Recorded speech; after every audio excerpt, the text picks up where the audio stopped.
Hello, today I will show you that using Simbox you can control real devices. It doesn't matter if you use Simbox and do virtual moves or you have physical robot, in both cases you can control real industrial equipment. Today we will connect industrial I/O simulator and later the pneumatic valve. We have here 8 inputs and 8 outputs, both work with PNP mode. The module is connected via supplied 30 cm ribbon cable and 24 volts power supply to meet industrial standards. That means it's an extension of 3.3 volts Simbox I/O to adjust to industrial 24 volts. Each input has its own 3 signals, 24 volts, signal and ground. Thanks to that, each input can work separately. Okay, so let's connect the module.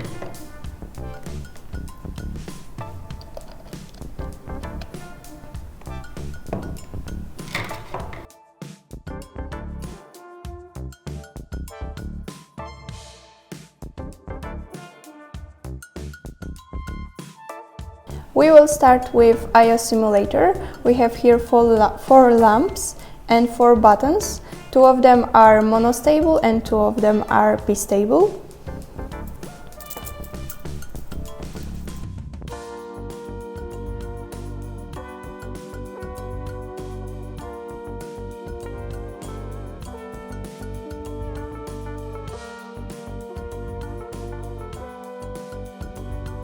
To check the state of I/O, we click on Tools and then I/O Monitor, and here we can see the state of the variable.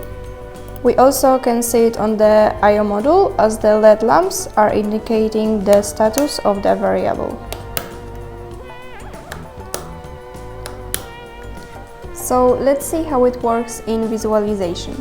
In Astorino IDE we have prepared examples. So for today's lesson we will choose pick and place. Let's open visualization. Let's open the program, and I already changed it a little bit for purpose of this video. So we see here comments as wait and signal which turns on the lamp.